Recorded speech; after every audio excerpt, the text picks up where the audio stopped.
Pessoal, mais um podcast no ar. Seja muito bem-vindo, muito bem-vinda. Sou Luiz Gustavo Nicoli, advogado, sócio fundador da Nicoli Advogados, o nosso escritório.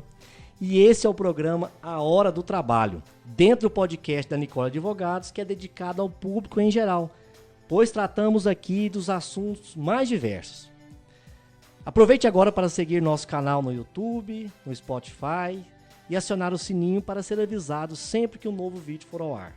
Então, vamos ao nosso episódio de hoje, que eu tenho certeza que vocês vão se surpreender. Que temos a honra de receber um convidado muito especial no nosso podcast A Hora do Trabalho. Ele é um sacerdote religioso da Ordem dos Cônegos Regulares da Santa Cruz, com 3 anos de dedicação ao sacerdócio.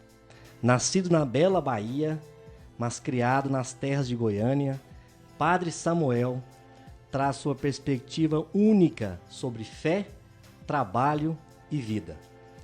Preparem-se para uma conversa inspiradora e tenho certeza espiritual sobre o nosso convidado de hoje, Padre Samuel. Padre Samuel, que alegria recebê-lo, estar conosco para esse bate-papo. Nós já tivemos um bate-papo aqui nos bastidores, né? Muito bacana. Já fizemos um lanche agradável que a Juliana preparou para a gente. Dou as boas-vindas para o senhor e que o senhor seja recebido aqui também, sendo acolhido pelo Espírito Santo de Deus. Muito obrigado. Para mim é uma alegria imensa poder estar aqui partilhando um pouquinho sobre a vocação sacerdotal, a pastoral, também a nossa viagem que fizemos juntos à Terra Santa, onde eu tive também o privilégio de conhecer a você, sua esposa e um grupo maravilhoso que nos acompanhou durante 12 dias lá nos lugares onde Jesus nasceu, cresceu, morreu, ressuscitou. Enfim, né? O lugar onde, podemos dizer, onde começou a nossa fé católica, né? Mas antes disso, podemos fazer uma introdução um pouco sobre outros assuntos. Com certeza. Está fazendo contextualizando aqui para os nossos ouvintes, internautas, né? Nós fomos à Terra Santa, acho que quem me segue sabe da nossa história, do nosso percurso pela Terra Santa. Lá eu conheci o Padre Samuel e fomos devagarzinho nos aproximando, né? Nos vimos a primeira vez no momento de reunião do grupo, passando ali as estratégias com a agência de viagem. E aí nos vimos, nos olhamos e depois ao longo do percurso de peregrinação nós fomos nos aproximando. E foi justamente essa humildade, essa simplicidade, mas de uma fé gigante, de uma fé que demonstrou, foi muito além daquilo que às vezes a gente vive, padre. E isso lá, numa conversa nossa, no Mar Morto, enquanto o grupo fazia algumas compras, nós sentamos no chão, começamos a bater um papo, e o senhor me lembrou disso há pouco, eu não lembrava desse detalhe, e lá surgiu o convite para nós fazermos um podcast, gravarmos esse podcast. Então isso foi em maio, né? Em junho, nós estamos agora em setembro, conseguimos organizar esse momento. E além da Terra Santa, eu quero que o senhor conte também um pouquinho da Jornada Mundial da Juventude, logo adiante, mas esse foi o contexto, por esse motivo que o Padre Samuel está conosco. E aquilo que eu digo, o nosso canal é um canal aberto, não só para o direito, mas também com cultura, informação e, por que não, o lado espiritual. Né? Padre Samuel, conta um pouco da sua experiência enquanto Samuel, até o lado vocacional de dizer, vou trabalhar para Jesus. Certo. Na verdade, meu nome de batismo não é Samuel. Meu nome civil se chama Genivaldo, o nome que meus pais me deram lá na Bahia. E morei lá até meus 12 anos, né? Cidade de Santa Maria da Vitória. Fica a mais ou menos 4 horas e meia de Brasília e 16 horas de Salvador. Então mais próximo de Goiás do que propriamente lá na capital Bahia, né? E aos 12 anos minha família mudou para Goiânia, onde atualmente vivem, né? E aqui em Goiânia praticamente foi onde desenvolveu toda a questão vocacional, mas posso dizer que tudo já é plantado com muita antecedência, né? Toda aquela questão religiosa, a piedade, tudo isso meus pais já passaram para nós filhos, né? Desde pequeno, 6, 7 anos, eu já lembro que minha mãe reunia todos os filhos para rezar o terço mariano, e aquilo para mim era muito difícil, né? Porque tem hora para começar, mas não tem para acabar. É aquela coisa que para criança demora demais, né? Se quiser formar seu filho na virtude e no tempo, é rezar um terço mariano com ele diário, né? Isso marcou muito assim minha infância, porque na Bahia lá nós não tínhamos, por exemplo, a missa dominical, como nós estamos acostumados aqui em Goiás, Goiânia, né? Se você falta a missa aqui, por exemplo, na paróquia São Paulo Apóstolo, se você for para a Sagrada Família, daqui 2 horas tem outra, né? 10 da noite tem outra, 3 da manhã tem outra. Na Bahia, não. Então, eu cresci numa realidade muito seca no sentido espiritual, né? O padre chegava, celebrava uma missa por ano, ia embora, no ano que vem ele volta, se tiver saúde, né? E os padres da época não eram jovenzinhos sacerdotes prontos a dar a vida pela igreja, né? Já está cansado, né? Já está gasto na pastoral e tudo isso, né? E assim o padre chegava, celebrava a missa, batismo, primeira comunhão, crisma, se tinha casamento já fazia, ia embora, daqui um ano ele volta. E assim foi mais ou menos minha infância até os meus 13 anos. Depois, quando minha família mudou para Goiânia, já tinha feito a minha primeira comunhão numa dessas na Bahia. Aquilo que os missionários chamam de desobriga, né? Desobrigar os fiéis da missa dominical e dos preceitos, porque justamente não é possível participar. Então agora tem a missa de desobriga, uma que já vale para o ano inteiro. E a gente ficava naquela expectativa, né? O padre vai chegar, né? E todo mundo querendo... Porque sem o padre não tinha nada, né? De sacramentos. E aquilo, claro, para mim era uma admiração, mas não diria que ainda propriamente era vocação, né? Era uma admiração assim que admirava a pessoa do padre, a expectativa que ele vai chegar, que todo mundo está esperando essa pessoa, né? E a gente ficava encantado quando via um padre velhinho chegar para celebrar a Santa Missa e os sacramentos. Eu penso que Deus também, de alguma forma, já colocou uma sementinha no meu coração em vista de poder já começar a admiração pelas coisas dele, né? E assim, depois aqui em Goiânia eu tive a graça de participar também de um grupo de jovens. Eu ainda era adolescente, 14, 15 anos, né? Com amigos meus lá num grupo de oração chamado Renascer, na Vila União, onde era um grupo de jovens assim que deu muitos frutos para a igreja, sabe? Alguns entraram para vida religiosa, né? Luz da Vida, tem uns consagrados lá, né? A Weslane, e outros entraram para a comunidade Nova Aliança de Anápolis, e outros casaram, são casais assim que levam muito a sério a vida familiar, a vida cristã, a vida moral.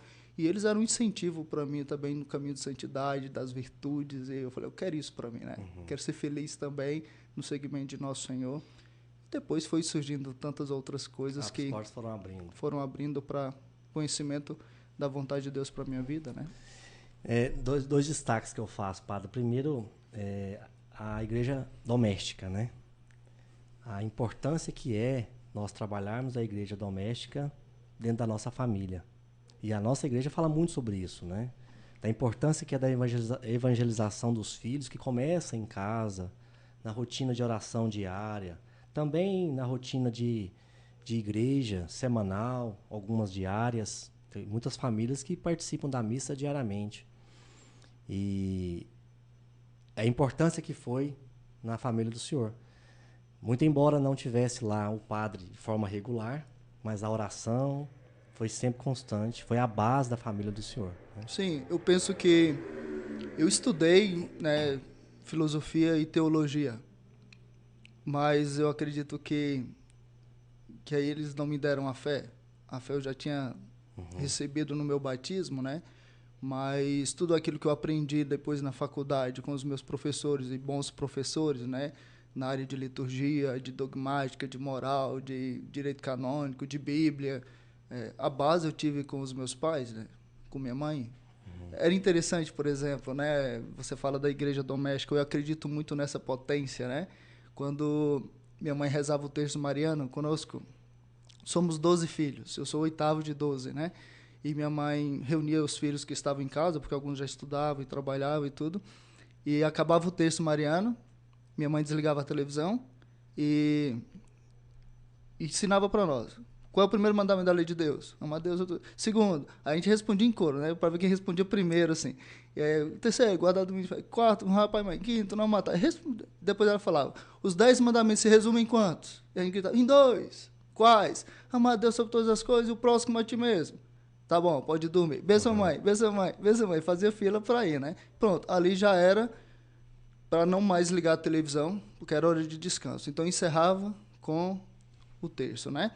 E, para mim, tinha um dia especial que eu não gostava muito de rezar o terço em família, que era quarta-feira, que era o dia de Campeonato Brasileiro, porque é justamente as transmissões, né? Mas depois do terço, aí é hora toque de recolher, né? E pronto, isso foi martelado ao longo da minha vida, ao longo da minha infância, e eu vejo como que isso também sustentou outros momentos difíceis que eu iria enfrentar na vida vocacional, no seminário, na vocação, mesmo como padre, né? Hoje, para mim, uma das orações mais belas que eu gosto é o terço, né? Coisa que minha mãe martelou tanto e tantas vezes eu... Ai, que coisa chata. Mais uma vez essa coisa, né? Mas hoje eu vejo que é um sustento para o meu sacerdócio, essa devoção mariana, né? Ter Nossa Senhora como minha mãe, né? E foi interessante, uma vez eu estava no seminário, tinha deixado o mosteiro, tinha deixado minha casa, entrado para o mosteiro, né, a Ordem da Santa Cruz. E certa vez eu tive um momento assim muito difícil, sei lá, depressão, um dia depressivo, não sei. E eu fui partilhar com o padre, que era meu diretor espiritual, e falei com ele assim: padre, eu tenho muita saudade de rezar o texto com minha mãe, né? A gente reza aqui no mosteiro, eu rezo sozinho, mas é diferente, né? Porque eu rezava com ela todos os dias, enfim. E ele olhou para mim e falou assim: olha, irmão, a partir de hoje, Nossa Senhora quer ser a sua mãe. Ela quer ser a sua mãe e a partir de hoje você não precisa mais se sentir sozinho. Né? E minha mãe se chama Maria, né? Eu falei, então agora eu vou substituir a Dona Maria pela Maria, né? Nossa Senhora. E eu fui vendo assim que como que Nossa Senhora supriu, de fato, todas as minhas necessidades, assim, né? De carência, de maternidade, de auxílio protetor, coisa que minha mãe sempre me fez, né? Eu vi que Nossa Senhora supriu muito as minhas necessidades vocacionais, as minhas necessidades materiais, espirituais. Ela proveu mesmo tudo assim para a minha vida, né? Eu sou muito devoto de Nossa Senhora, em especial assim do Rosário, porque com ele eu já alcancei muitas graças assim para minha vida e para tantas pessoas que precisavam, né? Sim.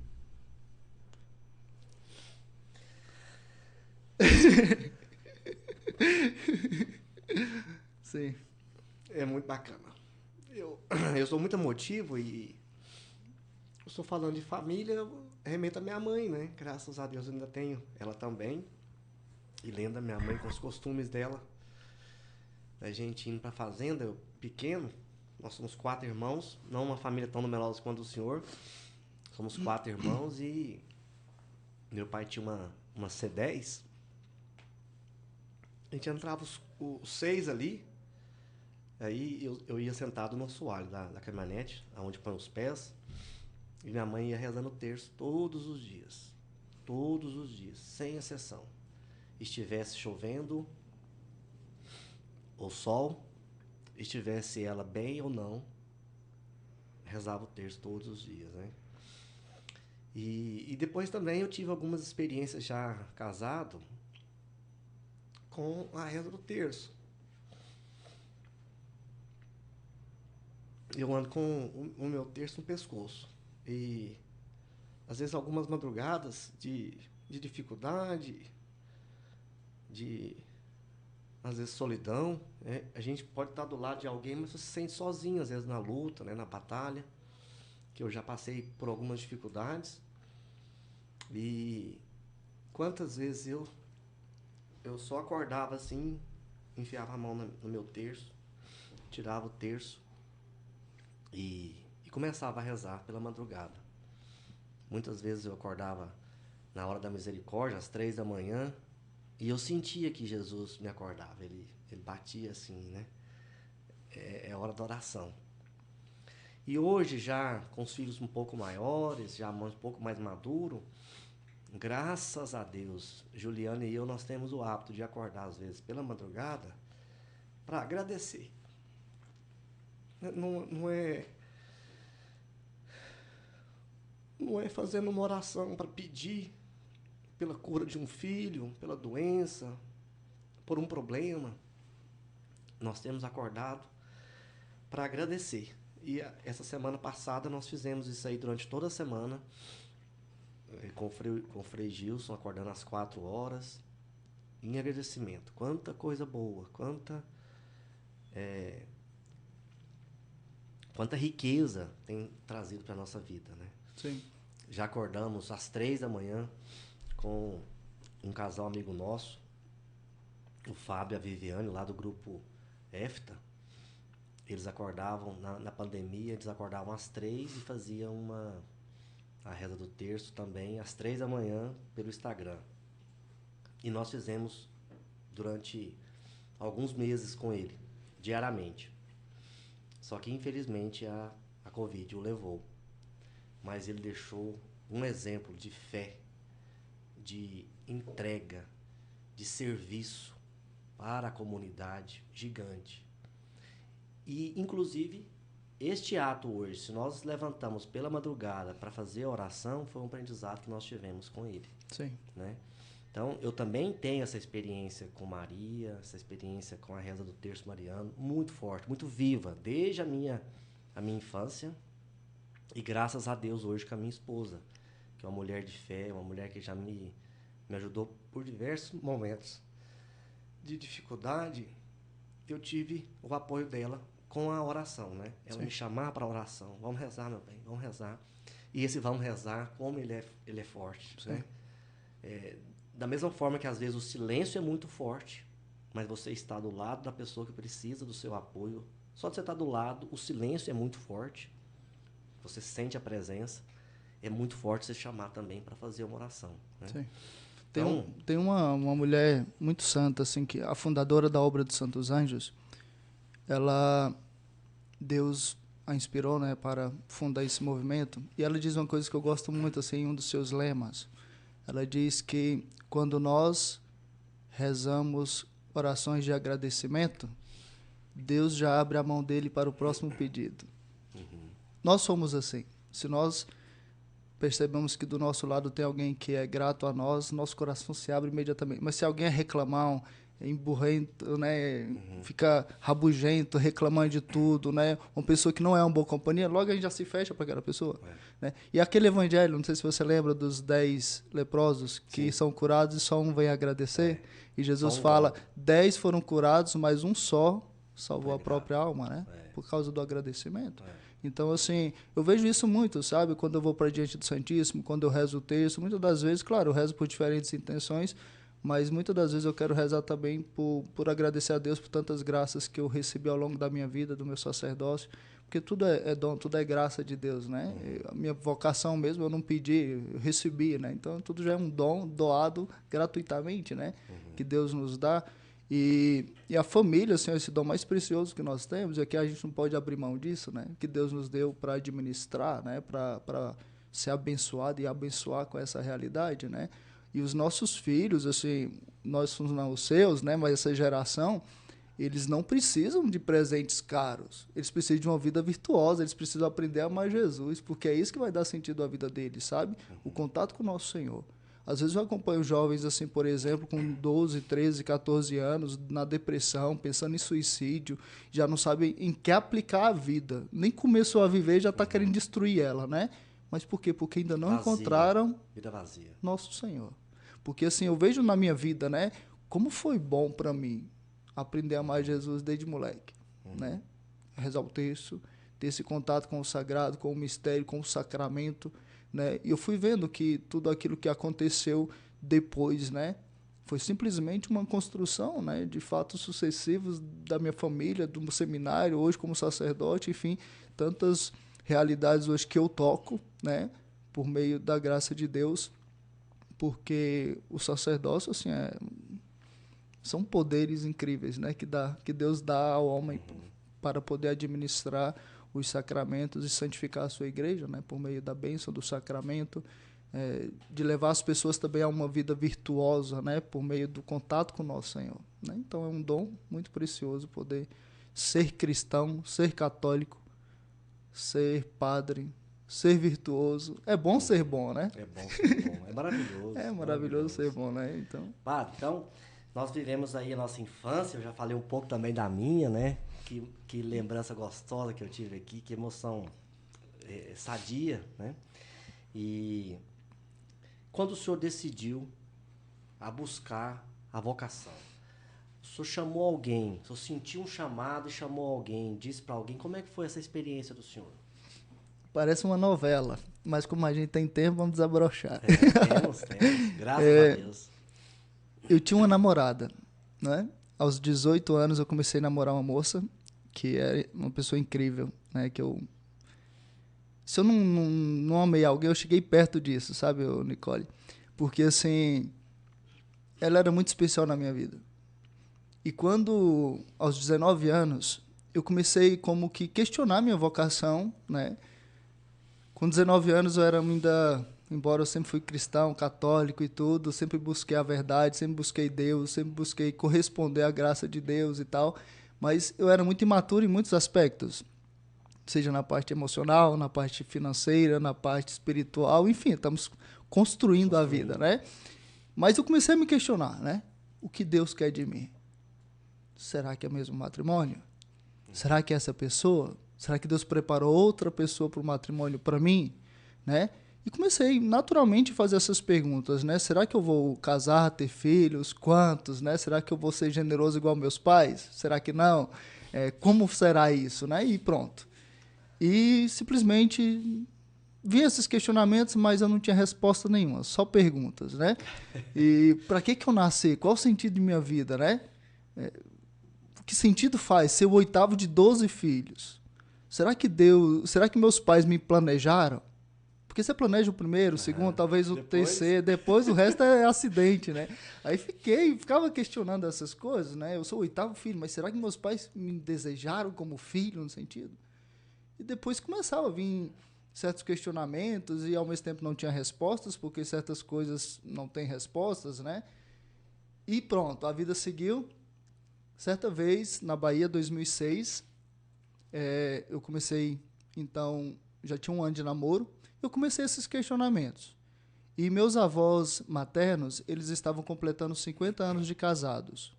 Então, minha família resolveu viajar para a Bahia para a bodas de ouro dos meus avós maternos. E falei para minha namorada, ex-namorada, né? É bom deixar claro isso, ex-namorada. Eu falei para minha ex-namorada, né, que nós íamos para a Bahia para comemorar 50 anos de casamento dos meus avós. E ela falou, eu posso ir com vocês? Eu falei, claro, né? Eu não vejo problema nenhum. E a gente tinha um projeto bonito de viver a castidade no tempo do namoro e tal, e todo o namoro, assim, conforme a igreja ensina, para nos prepararmos para nos reservarmos ao casamento na fidelidade, né? Seja já no tempo de namoro, em vista de poder viver essa realidade como casados, né? E ela foi para a Bahia comigo e com minha família. E foi interessante, porque teve os 50 anos de casamento dos meus avós, teve uma cerimônia lá e tal. Não tinha padre, mas tinha uma celebração da palavra, assim, né? Alguém conduziu lá e tal. E depois uma tia minha falou, olha, sua avó paterna, ela está doente, acamada na cama. Aí então acabou toda a festa e tal. Eu fui para visitar minha avó, a mãe do meu pai. E quando eu cheguei na casa dela, assim, uma casinha muito simples, né? Tipo a casinha dos nossos avós, não? Assim, que não tem muito luxo, né? Assim, aquela coisa muito rasteira, né? E eu vi minha avó acamada lá. E eu, como já tinha 19 anos, comecei a fazer certos questionamentos. Como sempre eu gostei de fazer perguntas, né? Falei, cadê, né? Os médicos? Cadê as pessoas que poderiam cuidar da minha avó? Minha avó morrendo nessa situação aí, ela tinha câncer de pele, né? As costas dela todas chagadas já e tudo. E aí depois eu comecei a questionar. Pior, cadê os padres? Cadê Deus? Cadê a igreja católica? Minha avó, que sempre foi católica, morreu agora sem nenhum auxílio espiritual? Totalmente abandonada? E meu namorado aqui do lado e eu aqui com minha avó, né? Uhum. Tudo isso no interior, né? E dentro de mim começou a vir certos questionamentos, certas perguntas. Tipo aquilo que a gente chama de voz de consciência, sabe? Uhum. Só que eu chamo isso de voz do anjo da guarda, né? E se eu fosse padre? O que eu faria? Para levar Jesus para essas pessoas e essas pessoas a Jesus. Uhum. E se eu fosse padre? E eu com 19 anos, dentro de mim eu falava, acho que eu estou ficando doido, né? Eu estou pensando em ser padre, aqui com minha avó na cama e minha namorada aqui do lado, né? ser padre, olha que loucura. Eu tenho que largar a namorada, eu tenho que 10 anos ainda de estudo, eu não estou pronto para isso, né? Para largar a minha vida para essa realidade. E começou a vir esses questionamentos, né? E 3 meses depois meu avô morre. Aí eu vim para Goiânia e fui procurar um sacerdote porque foi o primeiro momento assim que eu tive de dúvida vocacional, assim, como um início, né? Eu fui conversar com esse padre, expliquei para ele, o senhor conhece meu namoro e tal, ele era pároco lá da nossa comunidade. E aí eu falei para ele, né, que eu estava com certas dúvidas. E aí ele simplesmente falou assim para mim, para que ser padre? Não, sai dessa, né? Bobeira, seja feliz. Aí eu pensei comigo assim, nossa, que padre realizado, né? Casa, seja feliz, né? Esse negócio de ser padre, né? O próprio padre falando isso. E eu falei, pronto, se ele pediu para eu ser feliz, para eu continuar a minha vida, eu vou continuar, né? Pronto, se ele é o padre e ele que tem a unção falou que eu não tenho vocação, é porque eu não tenho vocação. Só que, enquanto a gente não acha a verdade, isso nunca vai realizar a nossa vida de maneira plena para você não ter mais questionamentos, né? E aí depois eu fui para o casamento da minha irmã. 7/7/2007, é fácil lembrar. E tô lá com minha namorada do lado, ex-namorada, né? Lá do lado. E assim, Deus sempre falou muito comigo com detalhes, né? Assim, não escutando voz, nada disso. Mas com questionamentos também eu penso que Deus atua, né? Eu ficava pensando assim, qual será a minha vocação? Será que eu vou ser o padre que está ali esperando ou o noivo que está esperando a noiva, né? E minha namorada aqui do lado, né? E eu falei, caraca, ela tá aqui do lado, né? E eu tô pensando essas coisas, não tem nada a ver uma coisa com a outra, né?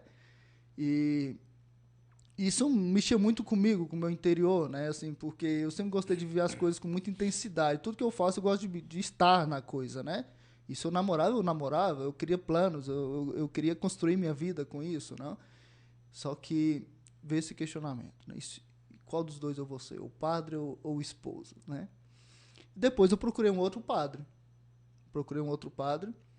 Ele já é, inclusive, falecido, mas um padre assim, que eu admirava muito, né? Bem velhinho já. Aí eu fui conversar com ele, ele é irlandês. Eu falei, padre Colombano, liguei para ele que ele tinha um convento no bairro dos meus pais. Hoje é tipo uma casa paroquial de padres diocesanos aqui da Arquidiocese de Goiânia, né? Aí essa casa fica em Aparecida de Goiânia. E aí eu entrei em contato com ele e falei, o senhor poderia me atender? Ele falou, posso, desce aí. Peguei minha bicicleta, desci lá e tal. E ele me levou para a biblioteca assim, do convento deles. E pronto, fui, partilhei com ele, né? Ele também conhecia minha vida, minha família, meu namoro, enfim. E aí eu falei para ele, padre, eu estou pensando assim, bem em questionamentos, por exemplo, de ser padre. Só que eu não sei quem procurar, não sei o que fazer. Eu procurei tal padre, ele falou para não mexer com isso, que isso não era para mim, que eu tinha namorada, que seguir minha vida, ser feliz, tal. Só que isso me incomodou mais, né? E ele olhou para mim assim, foi muito sábio nas palavras dele, né? Muito simples, mas muito sábio, né? Ele falou assim, olha, quando eu tive que ser padre, eu tive que deixar meu país, Irlanda. Tive que deixar meus pais, tive que deixar meus projetos, tive que deixar uma futura esposa e futuros filhos, uma futura família, para poder entrar nessa aventura de ser padre missionário em outro país. Eu tive que tomar minhas decisões e minhas escolhas. E tem decisões que só você pode tomar. Eu não posso tomar por você. Nessa conversa, eu queria que ele falasse assim para mim, entra para tal convento, conversa com esse tal padre, formador e tudo, termina o namoro e segue. Para mim era mais fácil ele tomar decisões por mim. Mas simplesmente falou, você tome suas decisões. E eu falei, já que as decisões são minhas, eu continuo namorando. Aí eu, pronto, segui, né? Porque eu não sabia o que fazer, eu vou fazer o quê, né? Terminar o namoro só para terminar o namoro? Pra mim não funciona assim, eu tenho que ter um objetivo para eu seguir, eu não posso terminar para ficar num quarto branco olhando para as paredes. Eu não tenho paciência com essas coisas, né? De ficar depressivo no quarto. E pronto, segui minha vida. E pronto, falei, agora chega para mim esse trem de vocação. Vou continuar seguindo. E não falava nada para namorada, né? Como que eu vou falar? Depois, eu já era de missa diária. Pegava minha bicicletinha lá em Aparecida de Goiânia, ia para a Sagrada Família na Vila Canaã. Demorava uns 20 minutos pedalando e tal. Ia para a missa diária lá. Missa 6h20 da manhã com o padre Luiz Augusto na época. ia, deixava a bicicleta lá fora, participava da missa e tal. E depois eu ia para Capela do Santíssimo, e rezava um pouco ali e tudo. E certa vez eu fui para diante do Santíssimo. E eu senti muito forte no meu coração de novo, esse incômodo, né? Seja meu padre. Jesus falando para mim assim. Mas não era voz, era uma sensação interior que eu não sei explicar isso, né? Mas era muito forte isso em mim, né? Seja meu padre. Aquela mesma sensação que eu tive com minha avó, né? Me leva para as pessoas que precisam. Traz as pessoas que precisam para mim. E eu, incomodando com aquilo, eu sozinho na Capela do Santíssimo, eu olhei para Jesus no sacrário, porque eu sempre acreditei nessa presença, né? E falei para Jesus uma oração, acho que foi a oração mais sincera que eu já fiz em toda a minha vida, né? Eu falei assim, ó, se o Senhor me quer padre, me dá os meios então para ser padre. Não sei o que procurar, não sei onde procurar, todos os padres que eu já procurei, ninguém não me dá nenhuma resposta objetiva, né? Fala para eu seguir minha decisão. Estou seguindo, mas eu estou aberto para o que o Senhor quer. Então, abre as portas. Me dá os meios para ser padre. E pronto. Se o Senhor me quer padre, me dá os meios. Não vou mais ficar procurando coisa aleatória. Esqueci o assunto. Dias depois, não falei para ninguém. Ninguém. Só para esses dois padres. Família, namorada, amigos, nada, né? Certa vez, assim, uns 2 semanas depois dessa oração, um amigo meu me liga. Falou, ô, você vai estar domingo em casa? Falei, vou. Não, vou almoçar aí, então, nos seus pais com você. Falei, tá bom. E ele chegou com uma amiga, hoje minha também, né? Ele chegou com ela lá pro almoço. Eu não a conhecia. E no meio da refeição, eles começaram a falar de um retiro que tinha lá em Anápolis.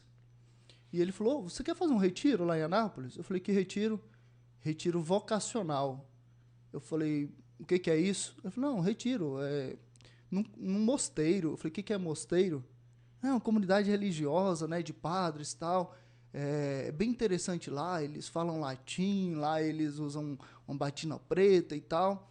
É bem interessante, bem diferente do que a gente está habituado a ser no dia a dia e tal.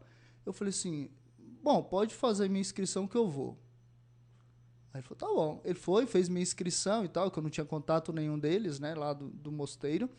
E isso era mais ou menos tipo no mês de maio, né? E o retiro era julho.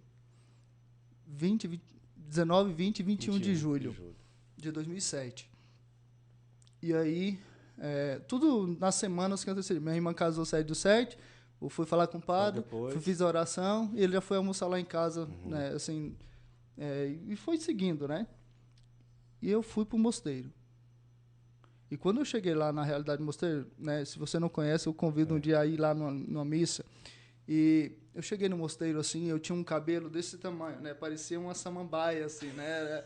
E eu fui com aquelas toucas de hippie, sabe? Não sei se você conhece. Sim. Aquelas toucas de hippie, assim. E pronto, muito do meu jeito, assim, meio desleixado, né? Não muito executivo como você, então... Mas do meu jeito, assim, coisa que eu gostava mais de escutava rock, escutava um monte de trem, cabelo... E cheguei no mosteiro. O silêncio, começou a missa, o latim, a consagração em latim, o canto gregoriano, né? A devoção aos santos anjos da guarda, os padres vestidos de padre, coisa que eu nunca tinha visto, os padres em adoração ao Santíssimo Sacramento, ajoelhado no banco. Eu falei, uau, isso existe, né? E dentro de mim, assim, Nicole, foi como se eu tivesse uma certeza. Eu não sei se eu vou conseguir traduzir isso agora, né? Mas é como assim, ó, agora eu descobri o lugar que eu procurei a vida inteira sem saber o que eu estava procurando. Achei. A noiva, encontrou a noiva. Não preciso procurar mais nada, né? Agora, aquelas perguntas que eu fiz quando eu tinha 10 anos, 12, 15, 16, 18, né? Agora respondeu. Achei o sentido da minha vida. Achei o motivo pelo qual eu fui concebido. Ser padre. E eu quero ser padre nessa realidade da Ordem dos Cônegos Regulares da Santa Cruz. Não preciso procurar mais nada, porque eu já achei meu lugar no mundo. Isso foi a sensação que eu tive, sabe? ou mais ou menos isso que eu falei, né? Só que esse retiro, para mim, foi o melhor retiro da minha vida. Porque eu conheci uma realidade que eu desconhecia, né? Mas foi o pior retiro da minha vida. Porque eu tinha uma namorada. Tinha que voltar. Né? Tinha que tomar uma decisão. Eu fui namorando. Na quinta-feira que antecedeu o retiro era sexta, sábado e domingo. Na quinta-feira eu falei para ela que eu ia para um retiro. Ela falou, que retiro? Da renovação carismática, do grupo de oração Renascer e tal. Eu falei, não, um retiro vocacional. E ela falou, então você tem dúvida sobre sua vocação? Eu falei, dúvida? Eu? Não, imagina, né? E já estava lutando com isso um ano, né? Desde as bodas de ouro dos meus avós. E pronto. Aí ela falou, então você vai ter que tomar uma decisão. Ou o nosso namoro ou esse vocacional. Eu falei, não, eu vou pro retiro, não vou tomar decisão nenhuma. Depois do retiro a gente conversa. Fui pro retiro, partilhei lá com o padre Fidelis, que depois nós fomos para a Jornada Mundial da Juventude agora juntos. Tal. Ele me escutou, rezou por mim e tal. Mas, assim, foi muito tranquilo, mas ele não pediu para eu tomar nenhuma decisão, né? Me deixou em paz e na liberdade. Voltei para casa, na segunda-feira fui encontrar com ela na casa dela. E ela falou, como foi o retiro? E ela já chorando, né? Final de semana inteiro chorando e tal. E eu peguei, conversei e tudo. Ela falou, como que foi o retiro lá? Eu falei, foi incrível, né? Um lugar espetacular, né? E mexeu muito comigo, né? E ela falou assim, tá, qual é a sua decisão? Eu falei para ela, bom, na quinta-feira você falou para eu tomar uma decisão, ou o nosso namoro ou o vocacional. Eu vou ficar com o vocacional, porque eu preciso desse tempo. Eu preciso saber o que Deus quer de mim, porque nem eu sei. Embora eu já sabia onde é que eu ia desenvolver minha história vocacional. Eu preciso simplesmente de um tempo para eu poder me organizar interiormente, organizar minhas ideias e saber o que Deus quer de mim e pedir força a Ele para poder corresponder, né? E pronto, ali eu terminei o namoro. Ali, depois desse término de namoro, foi interessante assim, porque na despedida a gente acabou ainda dando o último beijo, né? Para lembrar do primeiro e do último, né? É importante essas coisas. E pronto, né? E ali a gente terminou com muita naturalidade. Assim, ela mora no mesmo bairro dos meus pais, né? Ao menos morava. E pronto. Depois eu terminei o namoro, me desliguei totalmente, assim, para buscar mais a oração pessoal, buscar mais o conhecimento de Deus, buscar mais o discernimento vocacional, o acompanhamento com os padres do mosteiro e tal. E fiquei nesse acompanhamento durante 2 anos, né? Aí, durante um ano após que eu conheci o mosteiro, eu fiz uma experiência no mosteiro de 10 dias, para saber como que acorda, o que faz, o que joga e tal. E lá eu percebi que era uma vida muito dinâmica, não era rezando o dia inteiro. Tinha futebol, tinha alimentação, tinha recreio, tinha orações, tinha tudo, né? Eu falei, cara, isso é muito dinâmico, né? Combina mais com o meu jeito do que ficar o dia inteiro ajoelhado dentro de uma igreja, que eu não tenho paciência para isso, né? E depois voltei para Goiânia, pedi admissão na ordem, mandei as documentações que são necessárias e tal. E depois eu comecei meu processo formativo na Ordem da Santa Cruz. E estou até hoje, né? Dia 2 de novembro vai fazer já 14 anos que eu estou, desde a minha entrada na Ordem, todo o processo formativo que passei lá e tal, né? Então, em resumo, assim, claro, tem muitas outras coisas assim que a gente poderia abordar e tudo, mas eu penso que as partes mais importantes foi isso, né? O senhor deixou para nós aqui como foi o chamado de Deus. Sim, muito minha avó, depois o casamento da minha irmã, o sacrário, né? E depois o meu amigo que me convidou para o encontro vocacional e assim desenvolveu. Foi a mão de Deus ali fazendo todo o percurso necessário para chegar de uma forma madura a uma decisão, né? Sim. Certo. E aí tem uma curiosidade minha, né? O que é a Ordem de Santa Cruz? Então, a Ordem dos Cônegos Regulares da Santa Cruz é uma ordem fundada em Portugal em 1131, né, por Dom Telo e mais 11 homens que eram sacerdotes e que eles fundaram, então, essa ordem lá em Coimbra, Portugal. E é interessante porque tinha um deles chamado Teutônio. Ele foi o primeiro santo canonizado de Portugal. E ele visitou a Igreja do Santo Sepulcro, lá em Jerusalém. Que nós tivemos. E lá dentro tinha um convento chamado Mosteiro do Santo Sepulcro. E lá, ele foi visitar e ele queria entrar para os irmãos do Santo Sepulcro, em Jerusalém. Só que quando ele voltou para Portugal, o Dom Telo mostrou para ele que esse projeto de fundar uma ordem religiosa.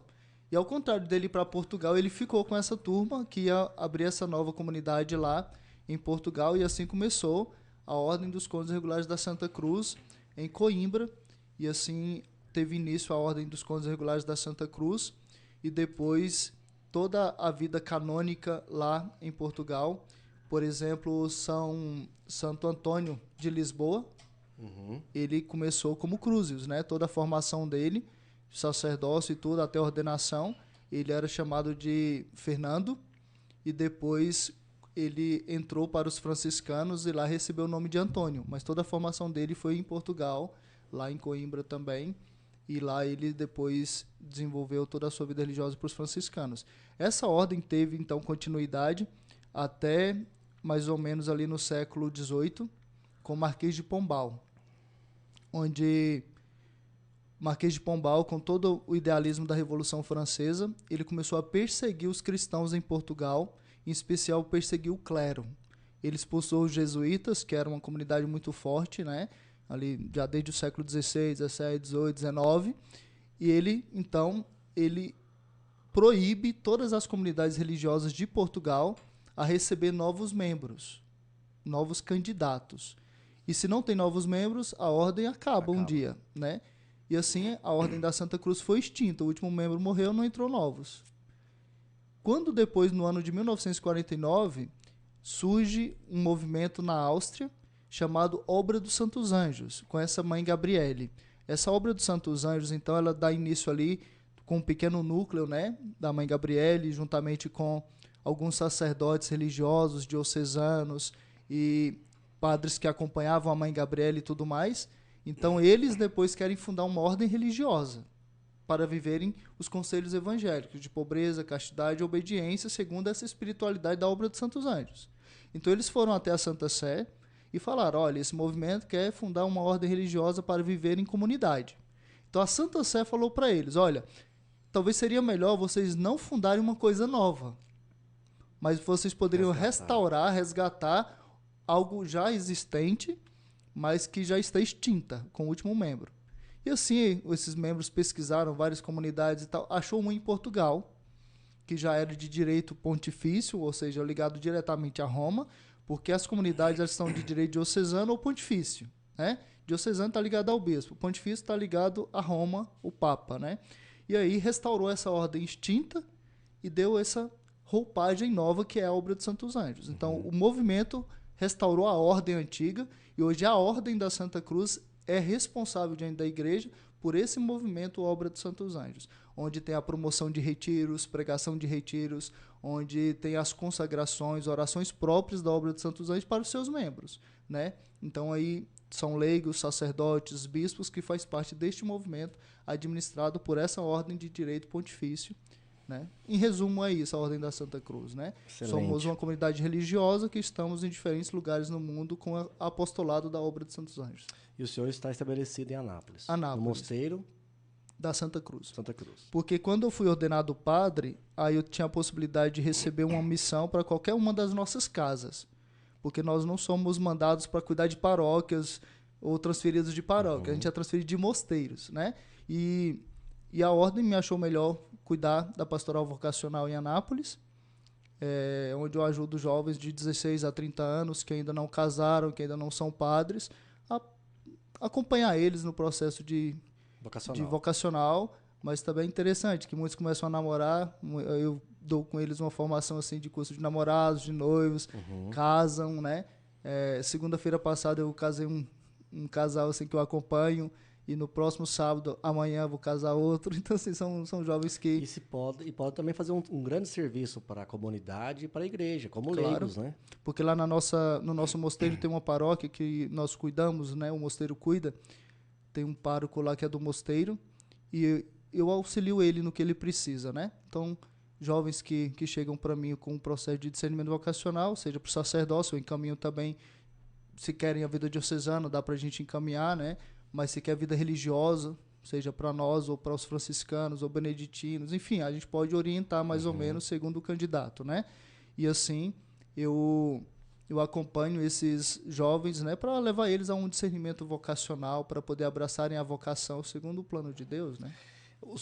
Nós estamos fazendo aqui também um lado catequético, né? Porque a igreja tem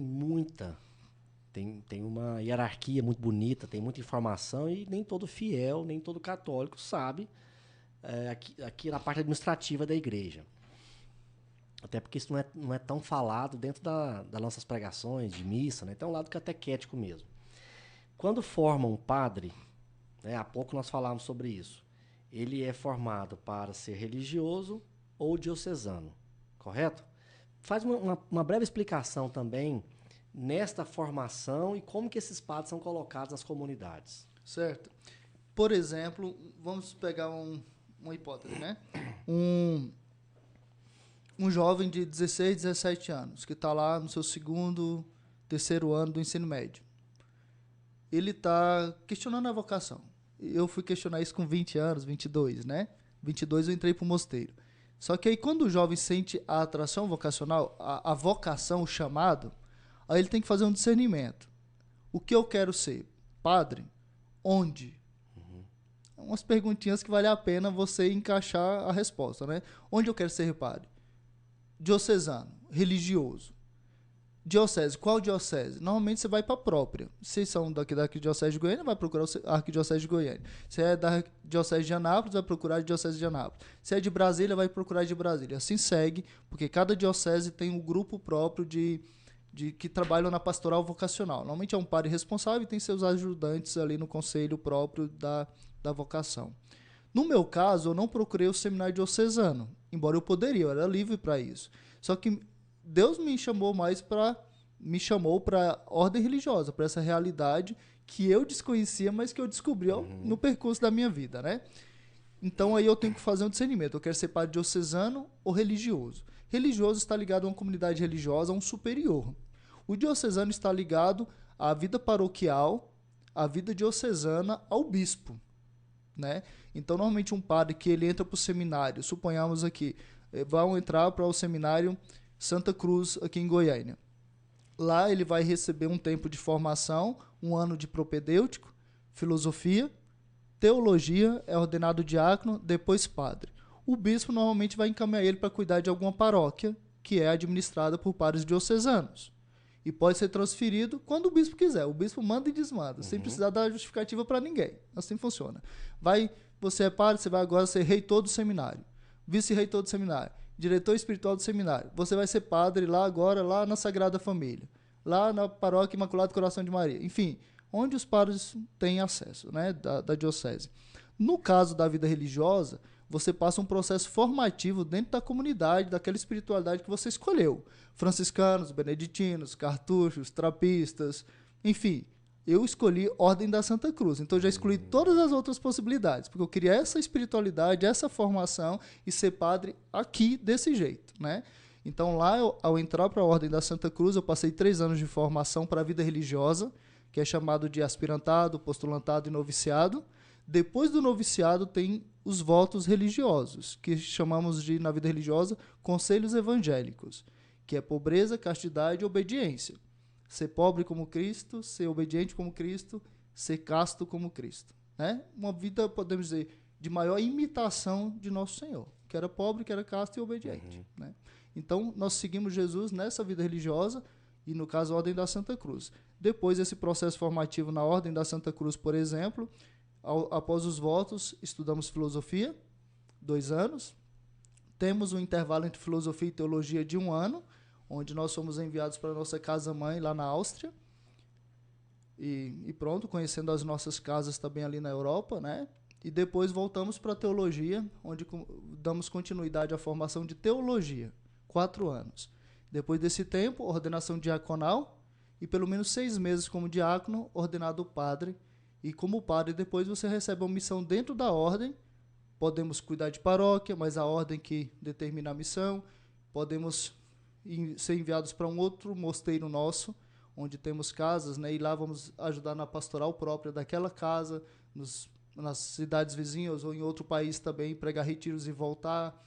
Aqui em Anápolis, por exemplo, eu cuido da pastoral vocacional, trabalhos com jovens.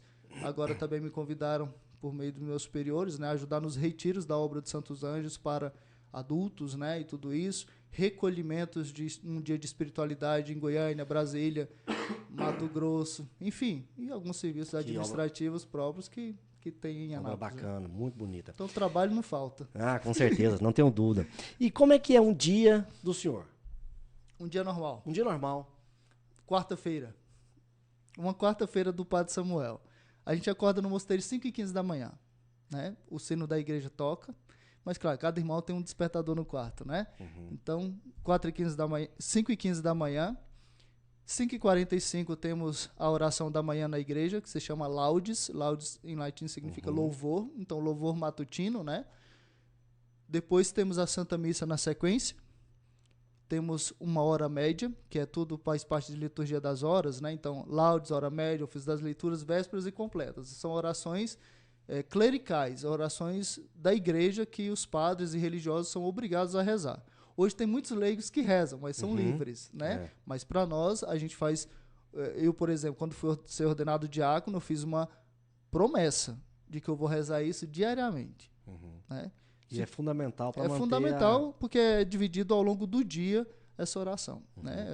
Essa liturgia das horas. E aí, então, tem a Santa Missa, hora média. Depois temos café da manhã ali por volta de 7h30 da manhã, 7h40, por aí.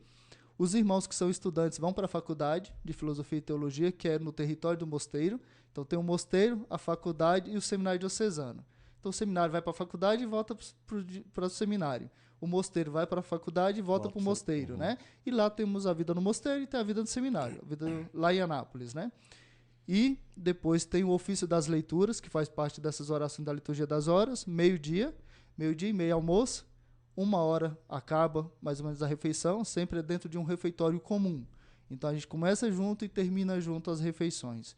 Se eu terminei a refeição primeiro, eu sento e espero o superior fazer a oração. É assim que funciona, né? Então tem uma hora comum. Então de 13 horas até a próxima atividade, por exemplo, ali de oração, é 18 horas. Só que na quarta-feira tem uma exceção no mosteiro, que às 4h30 começa o futebol, o esporte, né?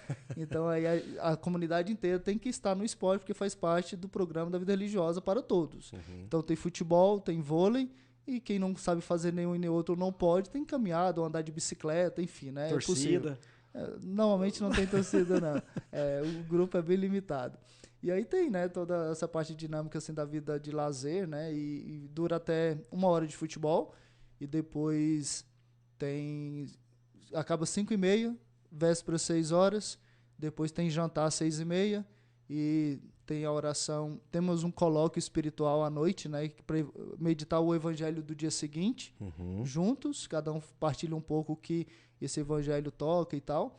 E depois temos as completas, que fecha a liturgia das horas, um terço com a comunidade, e por fim pode já descansar às 21h, ou ficar na igreja ainda rezando mais, ou estudar um pouco mais, ou preparar um pouco mais de palestra. E 10h, toque de recolher, para poder descansar, porque amanhã você vai acordar às 5h15 de novo, né? Então, mais ou menos, em resumo, é assim. E, claro, cada dia tem suas exceções próprias, né? Mas é mais ou menos isso.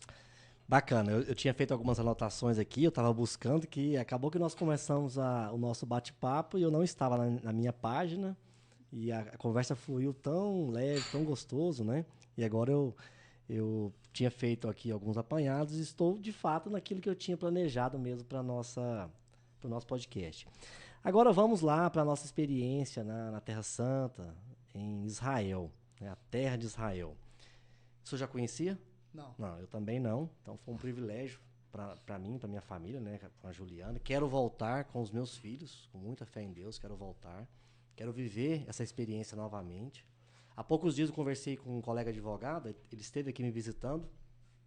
Aí ele viu um quadro que eu... O senhor chegou a ver o quadro nosso no refeitório? Não, né? Eu não mostrei para o senhor, esqueci. Um quadro de Israel, de Jerusalém, na verdade. Aí ele me falou que já foi lá por 4 vezes. Então eu quero, não sei as 4, mas pelo menos 2 eu quero voltar. Mas então, né, chegamos em Israel, uma experiência já emocionante de imaginar. Estou embarcando para a Terra Santa. Chegamos em Israel, final de tarde, e nós tínhamos ali dois destinos certos, né? Primeiro destino, Nazaré, que é a região da Galileia, onde Cristo viveu a sua juventude. No nascimento, a juventude, e depois ele subiu para Jerusalém. Então, os primeiros milagres foi na Galileia, o primeiro milagre foi na Galileia, né? Por ali, eu lembro do padre Paulo falar muito isso, ele falava assim, imaginem a gente no alto de um morro, no Monte das Transfigurações, ele falou assim, olha lá para baixo, imagina que Jesus andava nesta região. Você tem um privilégio de olhar, de pisar nas mesmas pedras e na mesma terra que Jesus pisou. Então, o Padre Paulo ele conseguia tocar muito o grupo com essa reflexão. E ele fez isso por várias vezes. Essas pedras falam. Né? E justamente, essas pedras falam. E ele falava com poder daquilo que ele estava falando, com segurança do que ele falava, né? Então, nós vivemos ali aquela experiência em Nazaré e depois nós partimos para Jerusalém, que foi exatamente o percurso que Maria fez por diversas vezes. Maria fez grávida, depois fez com Jesus e José. Depois Jesus fez pela última vez para chegar em Jerusalém, entrando em Jerusalém, na porta. Então, eu fiz aqui um contexto que nós vivemos. E chegamos em Jerusalém, passamos ali pelo deserto, né, uma região muito triste, seca, quente, muito quente, mas assim, é algo que só quem tem a experiência do deserto, né, imaginar que eles passavam ali andando, né. Então chegamos em Jerusalém, vivemos toda aqui, aí sim uma experiência de Cristo no sentido do sofrimento. Foi fantástico. Então eu fiz aqui um resumo para o senhor. Eu quero que o senhor agora faça um resumo do que o senhor viveu ali, qual foi a sua experiência que o senhor viveu, desde aquela chegada naquela primeira igreja que nós celebramos a missa, até o nosso último momento na igreja do sacrifício, né? Getsemane. Foi a nossa última cerimônia. A última foi no Horto das Oliveiras. Horto das Oliveiras, exato. Que é do lado lá da Igreja das Nações. Né? Das Nações, Nós fizemos lá por 2 vezes, né? E de lá nós saímos e fomos embora para o aeroporto e voltamos para Goiânia. Então, nós chegamos numa pequena igreja comunitária, numa cidadezinha próxima a Nazaré, e de lá nós fomos, né, para Jerusalém. Para mim, assim, foi um presente tudo isso, né? E eu quero, talvez eu não tenha tempo de falar isso. A experiência mais marcante que eu tenho do senhor e do padre Paulo, né, que são 2 religiosos que estavam conosco, da Ordem de Santa Cruz. O padre Paulo, um padre experiente, já fez esse percurso por diversas vezes. O que eu tenho de vida, ele tem de padre. E ele com uma fé viva, com uma obediência à igreja tremenda. Por diversos momentos ele deu testemunho para nós, assim, do silêncio, da postura, da retidão, com os votos de religioso dele, né?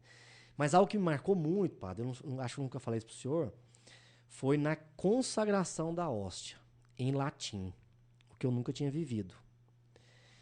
E o olhar de vocês para a hóstia, da forma que vocês consagram a hóstia e olham para aquele corpo de Cristo, que para nós católicos é algo de uma simbologia gigante da nossa fé. Então, isso ficou marcado para mim, em plena Terra Santa, viver essa experiência. Agora, fala a experiência que o senhor teve, né? Faz um panorama também, como o senhor fez aí da vocacional, na vida. Eu acho que é bacana esse destaque de um início e fim do seu pensamento. Sim. Quando eu recebo normalmente uma missão dos superiores, né, ou quando eles me abordam para alguma coisa, normalmente para pedir para eu celebrar a missa, para atender confissão em algum lugar, mutirão de confissões, está precisando de padre e tal. E como padre, pronto, você está disponível para todas essas atividades, porque se você não fazer, ninguém vai lá te substituir se não é padre, né? Então, a escassez de padre também nesses dias de quaresma e tudo isso é muito grande, né? E às vezes a gente fica 5, 6, 7 horas no confessionário escutando confissões. E certa vez, né, eu estava saindo do ofício das leituras meio-dia, e entrando no refeitório, o padre Paulo estava conversando com o meu superior. E justamente o meu superior chegou para mim e apontou o dedo assim para mim. Você. Eu pensei, mais um trabalho de missão, né? Mais um serviço para executar. Eu falei assim, padre Basílio. Ele falou, quer ir para a Terra Santa? Eu falei, é sério? Ele falou, é. Eu falei, quero, né? Ele falou... Então conversa com o padre Paulo e resolve com ele. Porque estava cogitado de um outro padre, um padre indiano, ir para a Terra Santa. E em fevereiro ele teve um infarto e o cardiologista dele não autorizou ele fazer essa peregrinação para Jerusalém pelo fato de ser peregrinação, né? O calor, o estresse, as caminhadas, viagem longa, tudo isso em um recente infarto não era muito apropriado. E me sugeriu de substituí-lo, né? E para mim, claro, todos os compromissos que eu tinha, né, de missas ou coisa do tipo, eu cancelei. Não vai poder mais, surgiu uma viagem para mim, eu não vou estar aqui e tal. Pronto, né? E fui para a Terra Santa com o coração muito aberto, né? Para mim, a Terra Santa não foi propriamente assim uma viagem turística ou... Para mim foi um retiro.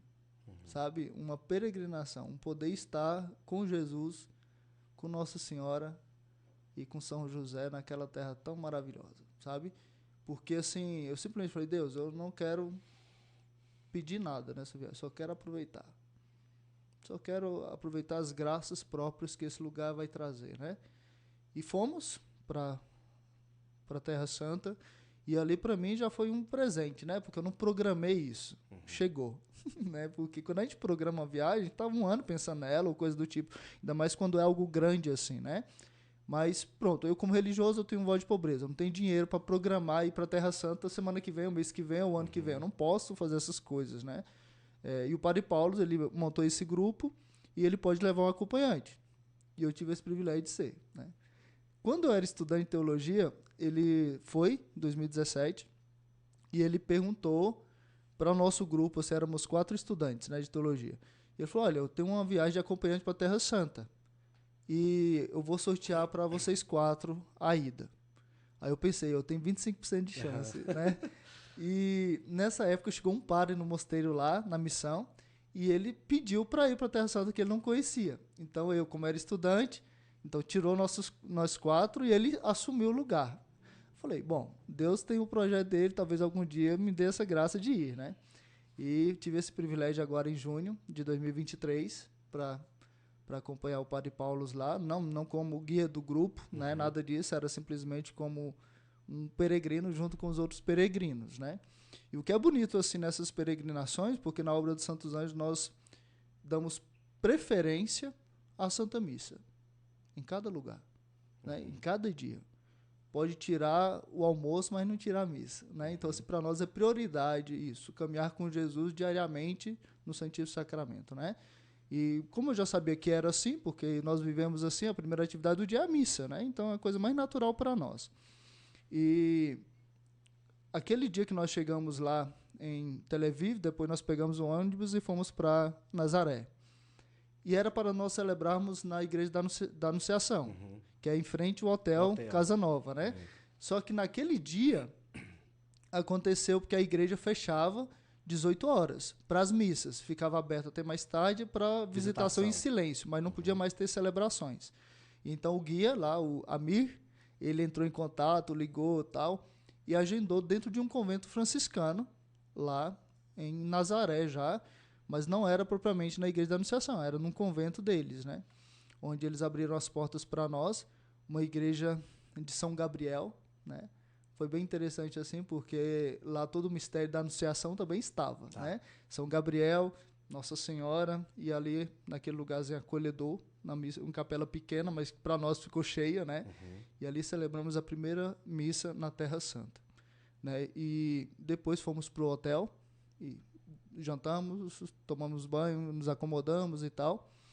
E o que era interessante, né, que a gente só precisava atravessar a rua para ir para a Igreja da Anunciação, que para mim foi um lugar maravilhoso, né? Assim, eu acho que é o esquema, assim, lógico, da peregrinação, começar em Nazaré, visitar os lugares próprios ali do Caná da Galileia, Transfiguração e Cafarnaum e tudo, né? O Mar da Galileia e tudo que é perto. A gente ia, almoçava, no final de tarde a gente voltava, né? E assim foi. Uma das coisas que muito me marcou aqui nesse primeiro estágio da viagem, eu sou muito devoto de São José, né? Então, assim, é uma coisa que como padre eu aprendi a amar São José de um jeito que eu não... Os outros santos que me perdoam. mas São José tem um lugar especial assim no meu coração, né? Nós tínhamos rezado... que dia foi? Nós chegamos lá numa sexta-feira. Foi, não foi? Eu não lembro. Não, nós saímos aqui no sábado, é um domingo. Foi. A missa de domingo foi lá no convento. E domingo à noite, nós fomos para a visitação, a Igreja da Anunciação. Anunciação, não visitação, é Anunciação. E lá tinha um padre no confessionário. Então eu aproveitei, entrei no confessionário e fui me confessar com ele. Tava lá várias línguas, né? Italiano, árabe, português, espanhol e tal. Aí eu cheguei, fui me confessar e tudo, e tinha um padre brasileiro lá no confessionário. E ele foi e atendeu minha confissão e tal. Depois ele convidou o grupo para participar do texto de São José. E lá, chegamos no texto de São José terça-feira à noite, e eu sentei no último banco, assim, onde estava a sequência das pessoas, e chegou uma moça para mim e falou: "O senhor é padre?" Eu falei: "Sou", falando português, né? E ela era da comunidade Shalom, que eles ajudam lá na Anunciação. E aí ela falou: "O senhor poderia ler o Evangelho depois do terço?" Eu falei: "Posso." Ela falou: "Então me segue." Aí me levou lá para o presbitério e começou todo o texto solene, né? Com meditações e tudo. Várias línguas, né? Em árabe, em polonês. E... Nós assistimos esse terço, hoje nós estamos gravando aqui, é sexta-feira.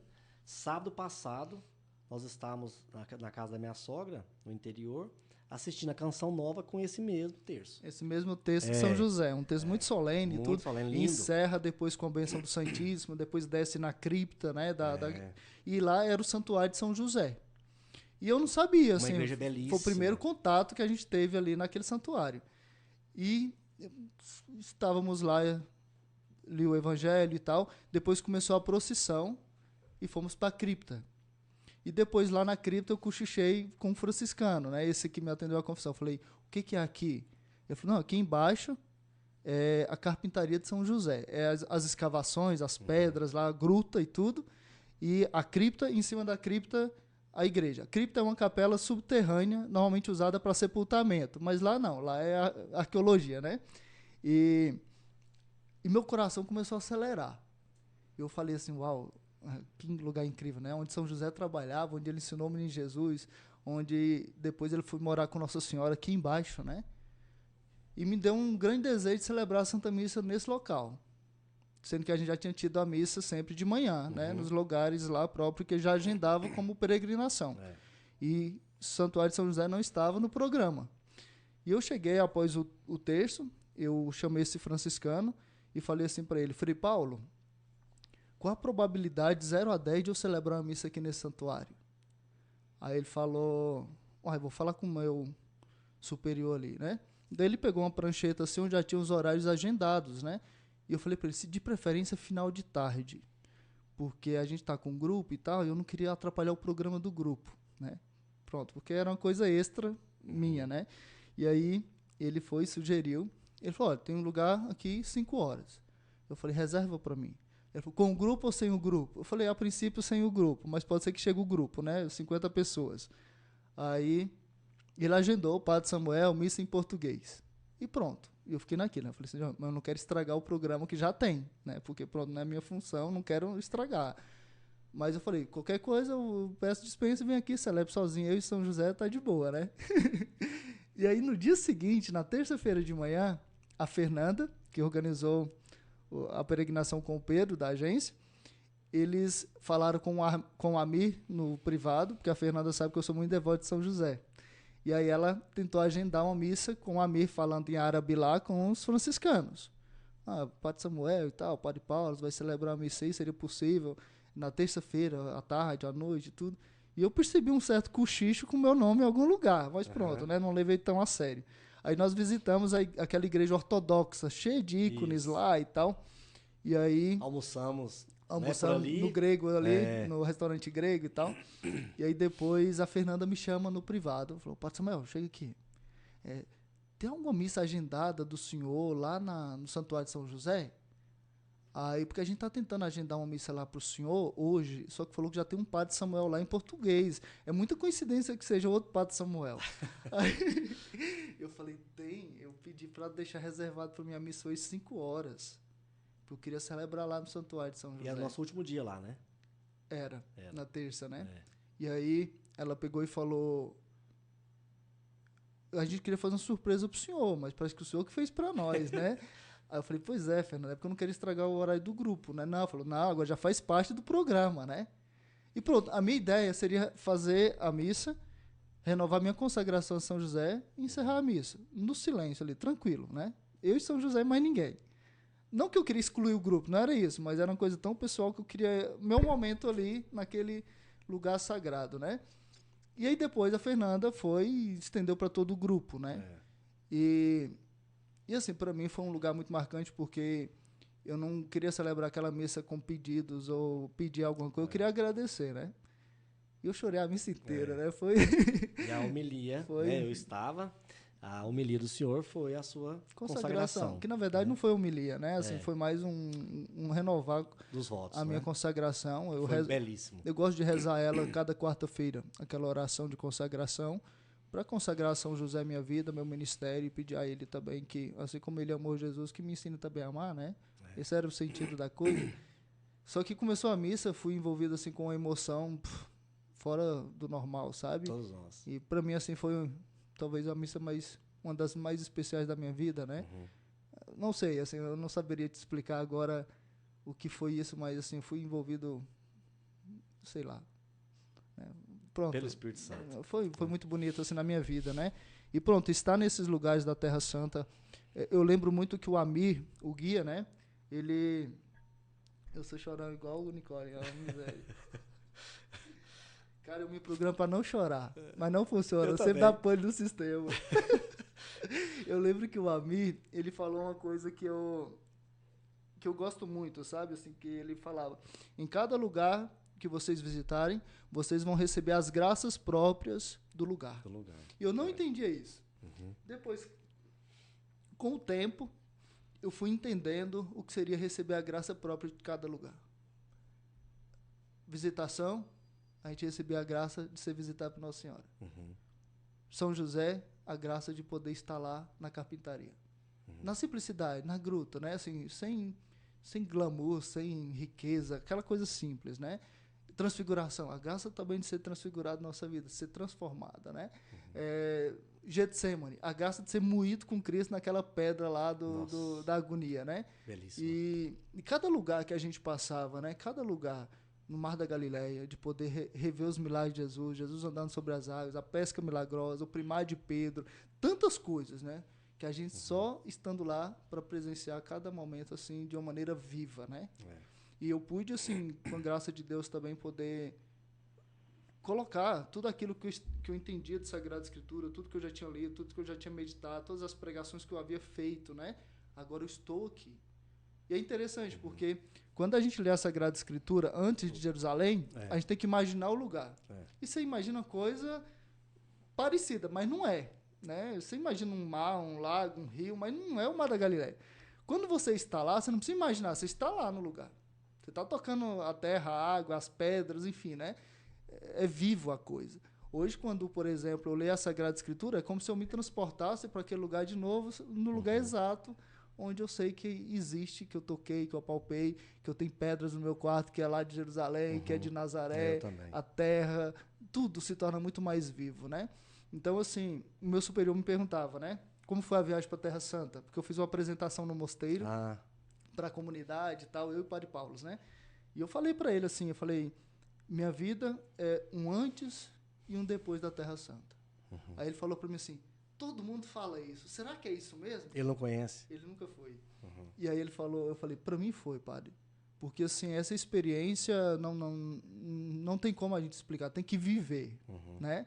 Então assim, se um dia você quiser fazer um investimento que vale a pena, vai para a Terra Santa, viagem, com um grupo católico, com um grupo que reza, com um grupo que celebra a Santa Missa nesses lugares, porque assim, não tem como explicar, simplesmente tem que viver essa experiência, né? Uma coisa é o que eu via na sala de aula, o Padre Paulo explicando cada coisa, você tinha que imaginar o trem, mas você estando lá, a emoção de poder pisar na terra que Jesus pisou, de celebrar nesses lugares onde Jesus sofreu, de poder fazer esse percurso que Jesus fez, né? Na hostilidade, no ódio, na raiva, né? E você vê, em Terra Santa tem de tudo, né?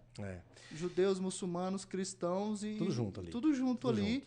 E você, de alguma forma, se percebe a indiferença de um ou de outro e tudo, mas é o lugar mais sagrado da Terra, onde Jesus escolheu para viver e agora eu tô aqui, né? É um mistério muito grande. E assim, é muito forte esse destaque do senhor, a gente imaginar você pisar aonde Jesus pisou.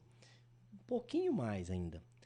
Nós pisamos exatamente, ou nós tocamos exatamente na pedra que Jesus estava suando sangue. Na agonia. No Horto das Oliveiras. Exatamente. A pedra que Jesus suou sangue, nós estávamos. Nós não sentamos nela porque a igreja que é construída em cima dessa pedra, ela fez um destaque da pedra, mas também uma barreira de grade para as pessoas não sentarem. Mas a gente consegue pôr a mão. Aliás, coroa de espinhos, uma coroa de espinhos, justamente. Bem lembrado. É um destaque, né, da pedra, assim, de 30 centímetros, né? Aliás, tem essa pedra, e depois lá no Santo Sepulcro tem a pedra que Jesus foi colocado para ser limpado com os óleos, né, o perfume, para ser ungido, para ser sepultado. E aí ali é um momento de muita fé, que as pessoas chegam, se a pessoa tem um lenço, tem um guardanapo, a pessoa fica passando ali, ó, pega o guardanapo, põe no bolso e leva. Eu fiquei ali, padre, alguns momentos, olhando, né? Eu estava com muita dor no meu joelho, que eu estava com 2 meses e meio de cirurgia do meu joelho.